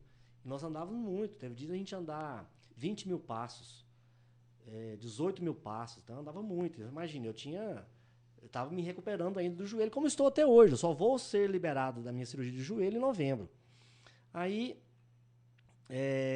eu estava com muita dor, estava até mal-humorado essa hora com a Juliana, estava mal-humorado com ela. E nós sentamos, ela do meu lado, me apoiando ali, né, me acalmando, que eu tinha tomado um remédio, a dor não passava. E eu fiquei observando as pessoas chegarem, e chegou uma senhora com um guardanapo, que ela tinha comprado alguma coisa e estava comendo, e ela tentou tirar alguma coisa, ela não tinha nada na mão, ela tirou um guardanapo do bolso, meio sujo, peça de comida, um salgado, algo assim, abriu o guardanapo assim, ó, e ficou passando ele na pedra. Aí ela fechou, beijou e colocou no bolso. É isso que a gente vê na Terra Santa, né? É isso que você sente. Agora, você tem que estar com o coração aberto, propício para aquilo. Isso não é um passeio qualquer. Sim. Né? Vai para a Argentina para você visitar lá a Casa Rosada, mesma coisa, né? Fala, não, eu estou indo para onde Jesus viveu. Sim. Então, Jerusalém, depois nós saímos de Nazaré, vivemos isso que nós estamos falando aqui em Jerusalém. E aí, comentando sobre você lê o Evangelho hoje, a Sagrada Escritura, e imaginar a Terra Santa. O Evangelho de hoje, de João, Jesus, na hora que Jesus está ali próximo a ser crucificado, já morto, na verdade, né? Ele fala, mulher, eis o teu filho. Filho, eis a tua mãe.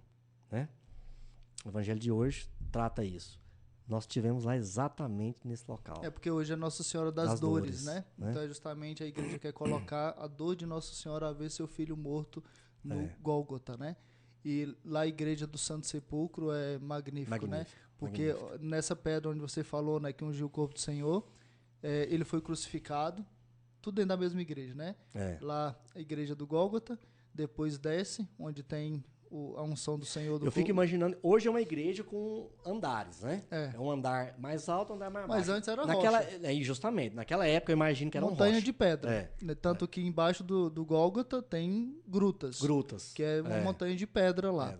E no último dia que nós estávamos em Jerusalém, eu estava lá, acordei mais cedo e fui rezar na capela do hotel. Da Casa Nova. E lá tinha um grupo italiano rezando a missa. Então eu não entrei. Eu voltei para a recepção, onde tinha aquelas poltronas lá e tal. E eu tô lá, rezando a liturgia das horas, né, as laudes, e chegou uma moça, a Gabriela, que cantava, né? Ela chegou e falou assim: Padre Samuel, vamos lá na igreja do Santo Sepulcro? Aí foi eu, a Márcia e a Gabriela. E nós descemos, fomos lá, enquanto o pessoal do nosso grupo não chegava para o café, nós fomos para o Santo Sepulcro. Visitamos, porque quando nós visitamos o Santo Sepulcro, estava cheio demais. E aquele povo empurrando, o povo cortando fila, a maior desorganização. Os ortodoxos entrando para incensar, e aquele mau humor deles próprio, assim, tudo. E gerou uma certa tensão ali naquela visita, né? Esperamos muito e tinha que ser rápido. E nessa terça-feira que nós fomos, tinha ninguém lá. Tinha uma missa em italiano e o Gólgota, sem ninguém lá no orifício da cruz, onde é debaixo do altar dos ortodoxos. Porque tinha o altar católico, dos ortodoxos e vários outros de outros ritos, né? E a Gabriela chegou e ficou lá no orifício da cruz, rezando um pouquinho e tudo. É um orifício onde a cruz foi colocada. Foi colocada. E até hoje tem, né? Em volta aqui tem um metal. E depois a Márcia foi e ficou rezando uns 5 minutos. Depois ela saiu, eu fui e rezei. Coloquei um monte de intenções lá que eu queria e tal.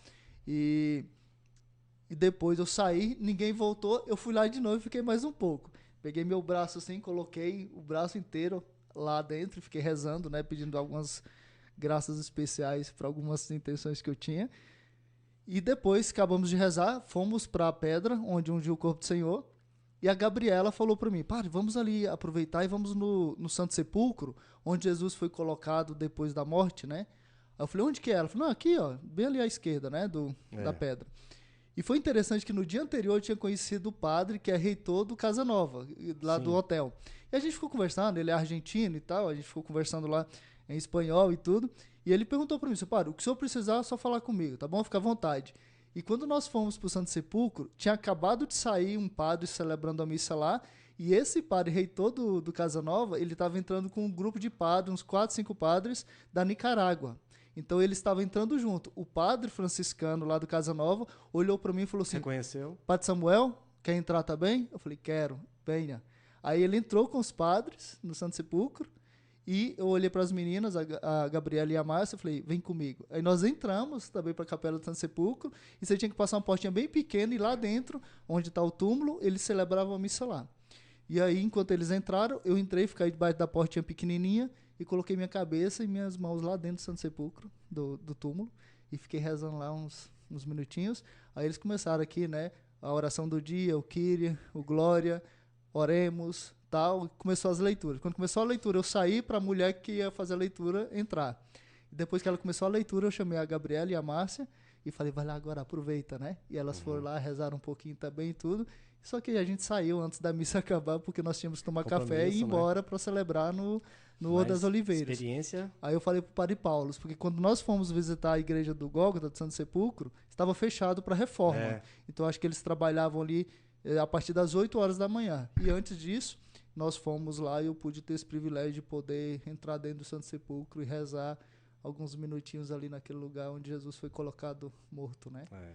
Enfim, são muitos momentos que vale a pena. Bacana, né, Padre? Agora vamos, pra gente fechar esse podcast, nós estamos falando aqui já 1h30 já, muito gostoso, e poderíamos falar por mais meia hora, porque me veio alguns pensamentos aqui, lembrando de Jerusalém, né, das experiências que nós tivemos lá, mas vamos deixar aí para parte 2, para parte 2. Parte 2, então, para quem está nos assistindo, eles sentirem esse desejo, serem tocados da vontade de fazer uma viagem, essa viagem.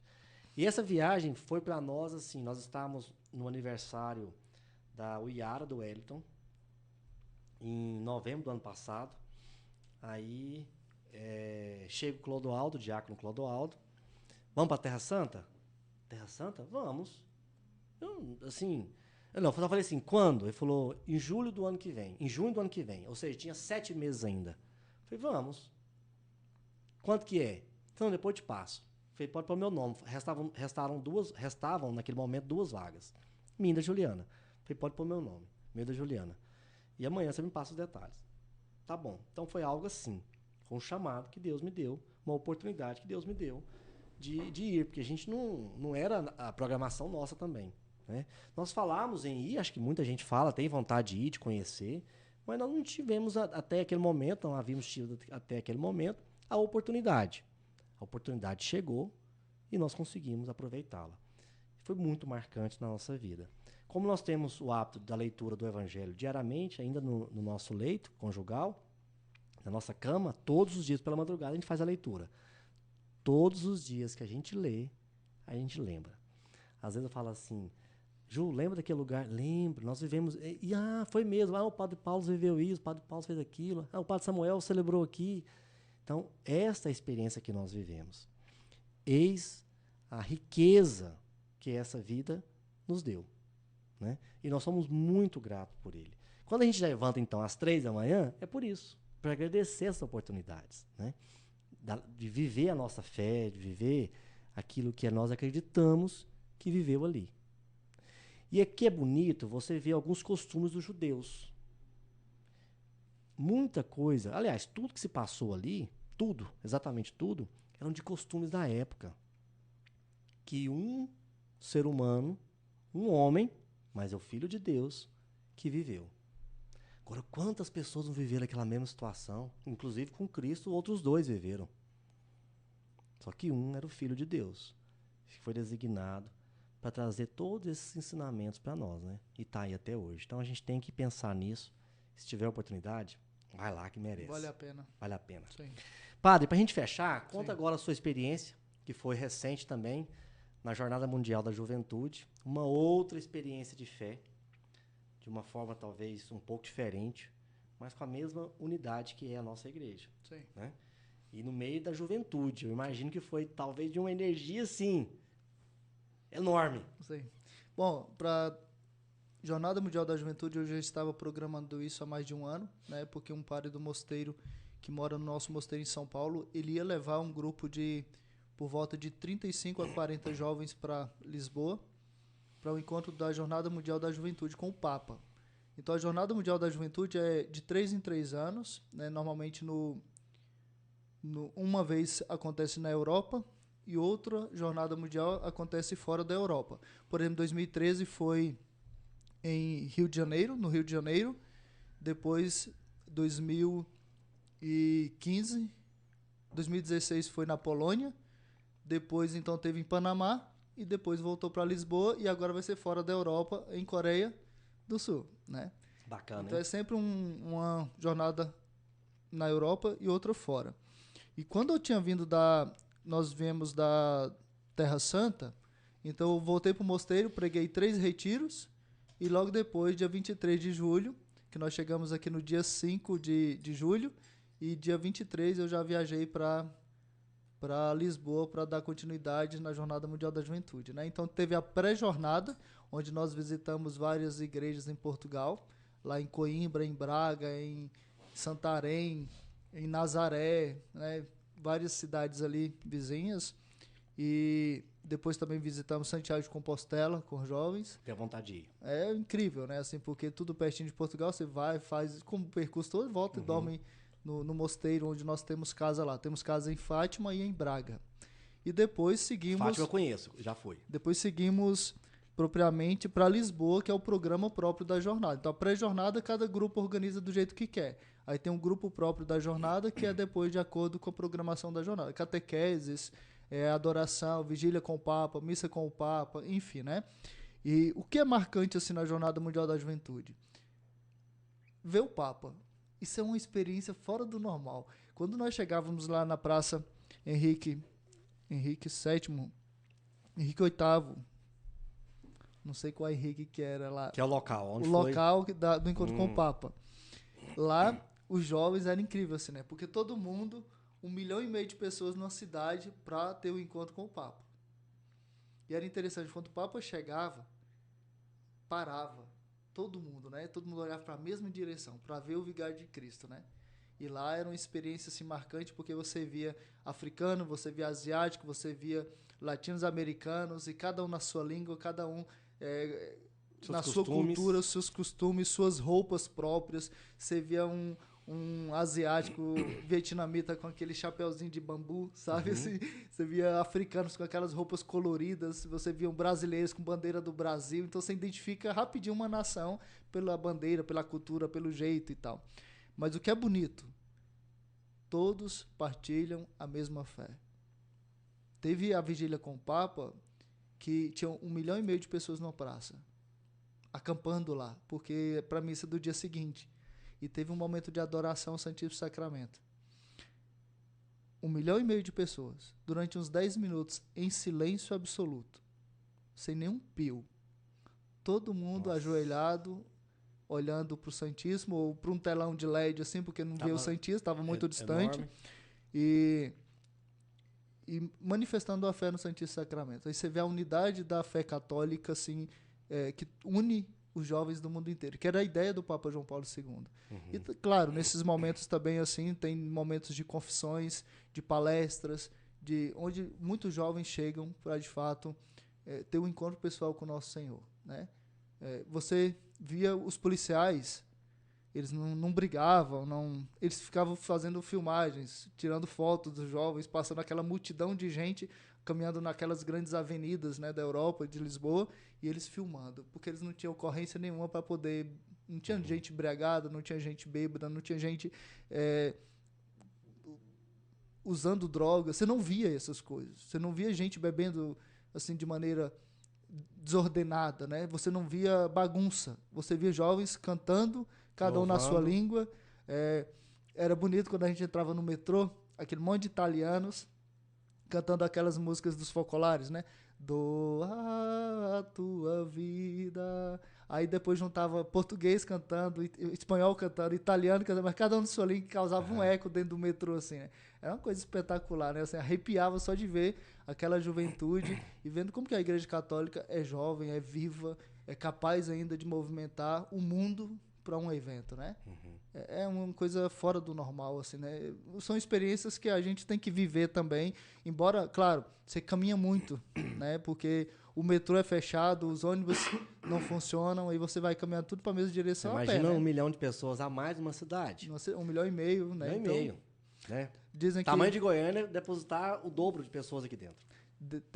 Quando teve a Jornada Mundial em Manila, teve 4 milhões de pessoas no encontro com o Papa. Então, assim, 4 vezes mais, né? Então, são experiências assim que vale a pena, né? É cansativo, é estressante. Você acompanhar 35 jovens que não estão acostumados com o horário, e você tem que fazer um programa para eles seguirem. Como Jerusalém, né? Se a gente não chegasse no horário, perdia a missa. Então, assim, claro, a Jornada Mundial era mais flexível, né? Porque nós estávamos dentro dos nossos mosteiros, então era mais fácil de adaptar um horário.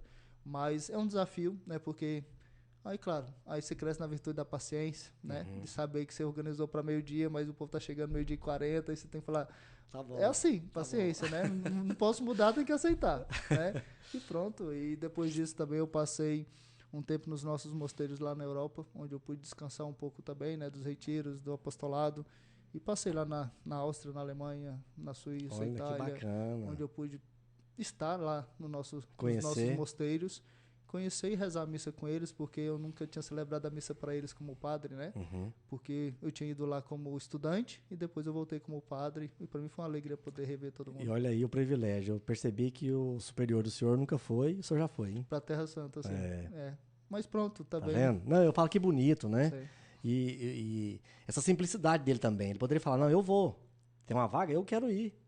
Não, ele pegou um outro irmão, né? Graças a Deus que ele é simples. Que ele é simples, mas eis a função, né?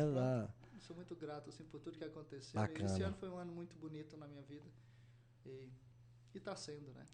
O senhor merece que o senhor continue sendo essa alma entregue para Deus, para Jesus, continue tendo essa sabedoria de Deus, do Espírito Santo, que o senhor continue recebendo as bênçãos de todos aqueles que estão ao seu lado, que eles estão ao seu lado pedindo a sua bênção, mas também estão refletindo tudo aquilo que eles têm recebido do Senhor. Sim. Viu? E esses dias alguém me fez uma pergunta e com isso eu encerro também. Ela falou, padre, o que o senhor deixou para ser padre e o que o senhor ganhou como padre? E eu pensei, né, e coloquei numa balança. Uhum.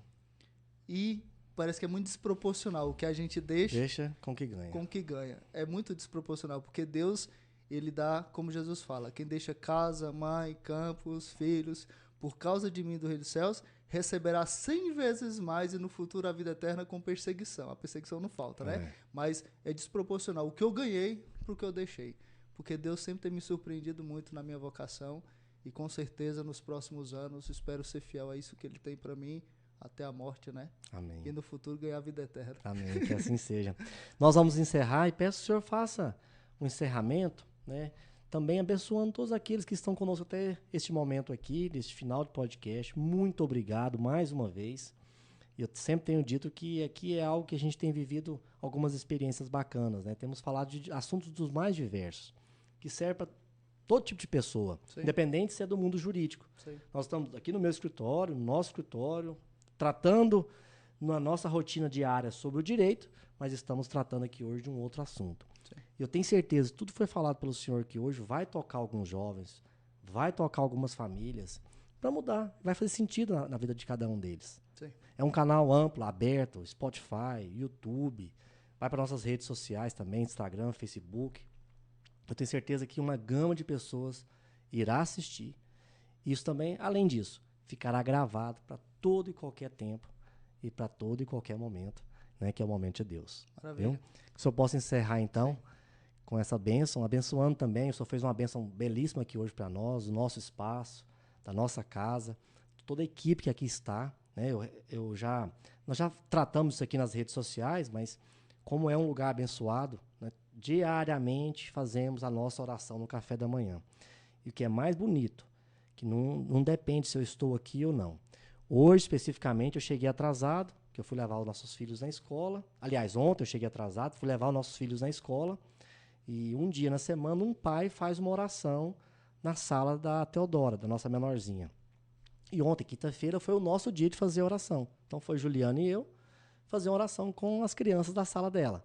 E ali estendeu um pouquinho mais, nós chegamos aqui, era 8 horas da manhã. Porque o nosso momento de oração é 7h45, 10 para as 8. A gente faz o café da manhã com aqueles que aqui estão e fazemos uma oração. Quando nós chegamos, eles estavam fazendo oração. Ou seja, não é cultura minha. Isso é cultura da nossa casa, do nosso escritório. Que aqui quem está tem o sentido da palavra de Deus. Sim. E você que também quer nos acompanhar nas redes sociais, né, no YouTube, no Instagram, depois eu vou passar aqui para a equipe do Nicole para também você possa nos acompanhar. Se tem alguma dúvida também, queira me perguntar diretamente, mande lá uma pergunta no direct, ou que será uma alegria poder responder. E também nos nossos retiros, se quiser acompanhar depois para um possível retiro de silêncio, retiro de espiritualidade católica para crescer na intimidade com Deus, também estamos à disposição em Anápolis, Goiás, onde também temos recolhimentos em Goiânia. Domingo passado nós estávamos aqui, eu e o Padre Paulo, lá na paróquia Nossa Senhora do Rosário, em Aparecida de Goiânia, onde 100 pessoas, 120 pessoas participam de um dia de silêncio, de oração, Santa Missa, confissões, enfim, né? Então depois eu passo os contatos também para quem quiser seguir. E Deus vos abençoe, tá bom? Conte com minhas orações, rezem por nós também, pelo nosso apostolado, pela nossa missão na Igreja Católica, em especial dentro dessa diocese aqui que estamos dentro de 2 grandes arquidioceses, Goiânia e Brasília, estamos em Anápolis. E se um dia quiser conhecer, também é possível uma visita. O Senhor esteja convosco. Ele está no meio de nós. E por intercessão de Nossa Senhora, do seu Imaculado Coração, do glorioso São José, São Miguel, São Gabriel e São Rafael, os vossos santos anjos da guarda, que a vida, a família, as intenções, o trabalho, a saúde, sejam protegidos e abençoados em nome do Pai, do Filho e do Espírito Santo. Amém. Grande abraço, fica com Deus. Obrigado, Padre. Por nada, irmão. Deus lhe pague. Que isso, foi uma alegria estar aqui com vocês. Um abraço para todos, muito obrigado.